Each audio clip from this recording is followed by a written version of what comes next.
Salam sejahtera untuk kita semua. Selamat Natal tahun 2024 dan selamat tahun baru tahun 2025. Gereja Kalimantan Evangelis menetapkan surat Paulus kepada jemaat di Filipi pasal 2 ayat 1 sampai yang ke-11 untuk kita renungkan bersama dalam memasuki tahun 2025. Nas ini menekankan tentang bagaimana kita semakin meneguhkan iman dan percaya kita kepada Kristus sebagai sumber segala-galanya dan mengajak kita dalam hidup kesatuan dan kebersamaan dalam seluruh pelayanan, dalam seluruh pekerjaan kita dan interaksi kita dimanapun kita berada. Sebelum lebih dalam kita merenungkan firman Tuhan, kita bersatu di dalam doa. Bapa Surgawi, kami percaya untuk kasih dan rahmat-Mu, sehingga kami berada pada 1 Januari tahun 2025 ini.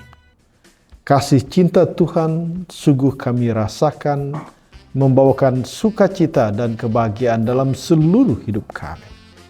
Kami mohon Tuhan memberkati seluruh harapan kami di tahun 2025 ini. Untuk itu ya Tuhan, teguhkanlah kami dengan firman Tuhan dalam Filipi pasal 2 ayat yang pertama sampai yang ke-11 ini. Dalam Kristus Yesus kami berdoa, amin. Saudaraku, dalam Tuhan ada 3 tujuan utama dari nasihat Paulus kepada jemaat Filipi dalam pasal 2 ayat 1 sampai yang ke-11 ini. Nasihat yang pertama tertuang dalam Filipi pasal 2 ayat 1. Paulus mengajak jemaat Filipi untuk semakin memahami, sekaligus semakin percaya bahwa dalam Yesus Kristus ada sumber kebenaran. Bahwa di dalam Yesus Kristus ada persekutuan yang sungguh dan sejati. Bahwa di dalam Yesus Kristus terletak penghiburan dalam kita menghadapi berbagai masalah. Dan yang terakhir, bahwa di dalam Yesus Kristus ada sumber kasih. Kasih mesra dan belas kasihan. Itu tujuan yang pertama. Kita semakin memahami dan semakin percaya dalam Kristus, segala sesuatu bisa terjadi dan semakin diberkati. Yang kedua, tujuan dari Rasul Paulus adalah impian, kerinduan untuk mewujudkan satu persekutuan yang sehati sepikir. Dikatakan begini, karena itu sempurnakanlah sukacitaku dengan ini. Hendaklah kamu sehati sepikir. Tidak hanya itu, ditegaskan lagi. Dalam satu kasih, dalam satu jiwa, dan dalam satu tujuan. Yang ketiga, Rasul Paulus ingin menegaskan bahwa tujuan kita hidup adalah bagaimana kita menempatkan kepentingan damai sejahtera bersama di atas kepentingan diri kita sendiri. Kita diminta untuk meniadakan ambisi-ambisi yang sifatnya pribadi dan bagaimana kita mengedepankan kehidupan kita di dalam Tuhan. Paulus mengatakan, ya, jangan mencari kepentingan diri sendiri. Jangan juga mencari kepentingan atau pujian-pujian yang sifatnya duniawi, yang sifatnya sia-sia. Kredit poinnya hanya untuk kita, bukan untuk sesama, bahkan juga bukan untuk Allah. Saudaraku, di dalam Tuhan, 3 tujuan utama ini yang menjadi prinsip sekaligus menjadi dasar bagi kehidupan orang Kristen di jemaat Filipi. Saudaraku di dalam Tuhan, pertanyaannya adalah Bagaimana kita bisa mencapai 3 tujuan seperti yang dituliskan oleh Rasul Paulus ini? Dalam ayat yang kelima, dan saya percaya bahwa inilah kekuatan dari seluruh perikop ini, ayat 5 berkata, "Hendaklah kamu dalam hidupmu bersama menaruh pikiran dan perasaan yang terdapat juga dalam Kristus Yesus." Kuncinya adalah bagaimana kita bisa menempatkan pikiran dan perasaan Yesus Kristus dalam pikiran dan perasaan kita. Kalau kita mampu menemukan, mampu menempatkan pikiran dan perasaan Kristus dalam seluruh hidup kita, maka kita akan berhasil mencapai apa yang diinginkan oleh Rasul Paulus, agar kita semakin teguh dalam Kristus, agar kita bisa sehati sepikir, agar kita bisa juga hidup sejahtera bersama dan tidak hanya mementingkan diri kita sendiri.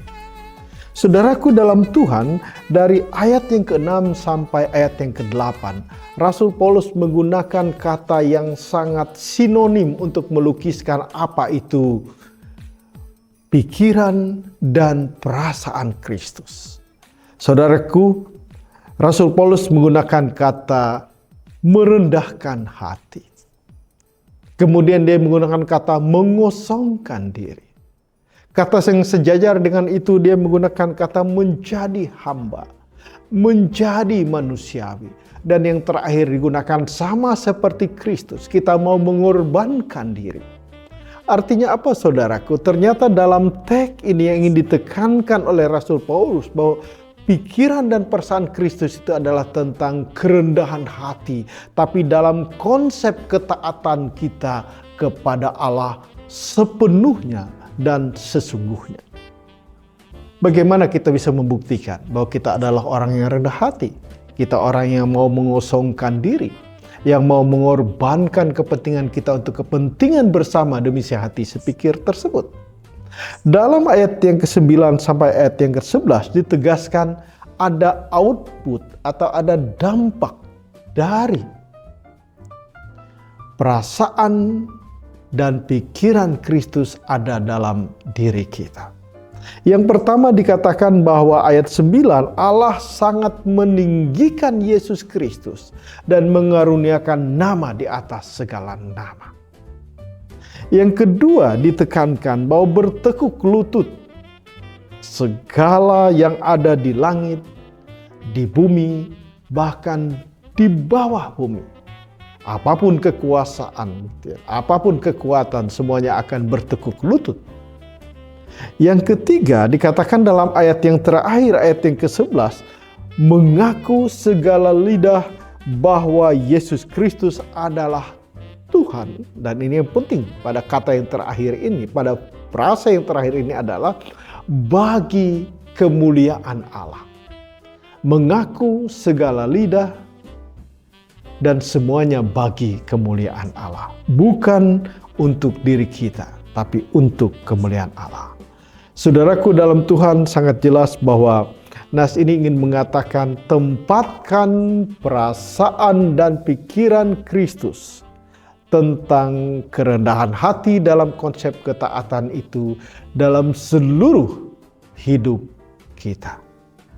Dan di atas semuanya itu, maka akan memberikan satu capaian bahwa Yesus Kristus akan tetap menjadi Allah, akan tetap menjadi Tuhan, sehingga tidak satu kekuatan dan kekuasaan pun yang mampu meredam itu. Saudaraku di dalam Tuhan, memasuki tahun 2025 ini, saya mengajak kita merefleksikan 3 hal penting dari Filipi pasal 2 ayat 1 sampai 11 ini. Yang pertama, nas ini jelas mengatakan dan menegaskan kepada kita tentang penguatan iman. Kita diajak semakin percaya bahwa Yesus Kristus adalah Tuhan dan Juru Selamat, tidak pernah meragukan itu. Kita diajak untuk semakin memahami dan percaya bahwa Yesus Kristus adalah sumber kasih. Yesus Kristus adalah sumber persekutuan. Yesus Kristus adalah sumber kebenaran nasihat. dan Yesus Kristus adalah sumber penghiburan dalam segala masalah dan duka kita. Ketika kita menempatkan Yesus Kristus sebagai Tuhan dan Juru Selamat kita, maka sama seperti diinginkan oleh firman Tuhan ini, kita akan mampu melaksanakan tugas dan panggilan kita agar semua lutut, semua kekuatan, semua kekuasaan, dan bahkan semua lidah, pengakuan, pemberitaan, bahkan status-status kita di media sosial akan mengaku, akan bertelut di bawah kekuasaan, di bawah kasih, di bawah perlindungan Yesus sebagai Tuhan. Yang kedua, saudaraku dalam Tuhan, nas ini mengajak kita pada tahun 2025 ini untuk menempatkan kesatuan dan kebersamaan dalam seluruh kehidupan bergereja dan bermasyarakat. Mari hidup sehati sepikir, satu kasih, satu jiwa, dan satu tujuan. Mari kita meniadakan dan menjauhkan ambisi-ambisi pribadi dan menciptakan damai sejahtera bersama dalam seluruh hidup kita. Jika dalam pelayanan kita ingin menempatkan kebersamaan dan kesatuan, maka kita melakukan segala sesuatu dengan maksimal sesuai dengan talenta yang kita miliki. Kita sehati sepikir dalam karunia yang kita miliki. Entah dalam pelayanan ibadah, pastoral, diakonia, mungkin dalam pembangunan fisik. Kita selalu sehati sepikir untuk mewujudkan pelayanan ini bersama. Dalam keluarga, orang tua sehati sepikir untuk membangun keharmonisan dalam keluarga. Bagaimana juga mengajarkan nilai-nilai Kristiani kepada anak-anak kita. Sehati sepikir akan membuat rumah tangga kita menjadi contoh, menjadi teladan, garam dan terang dunia. Dalam kehidupan bernegara, sehati sepikir kita memiliki visi yang sama dengan pemerintah untuk menempatkan kesejahteraan bersama bagi rakyat. Jangan pernah berpikir untuk mementingkan diri sendiri dalam segala jabatan, sehingga kita kemudian jatuh ke dalam berbagai pencobaan-pencobaan yang membuat kita menjauhkan diri dari Tuhan. Yang ketiga, saudaraku di dalam Tuhan, nas ini ingin menegaskan bahwa di tahun 2025 ini seluruh aktivitas pelayanan kita, pekerjaan kita, pergaulan kita, dan sekali lagi dalam semua status sosial di media sosial, dalam seluruh percakapan kita hanya ingin memuliakan Tuhan. Tempatkan Tuhan yang dimuliakan dalam seluruh proses kehidupan kita. Sehingga dengan demikian kita menjadi berkat. Dan semuanya akan mendatangkan seperti yang Yesus Kristus lakukan. Akan mendatangkan pujian dan kemuliaan bagi Allah. Soli Deo Gloria, Tuhan Yesus memberkati. Amin.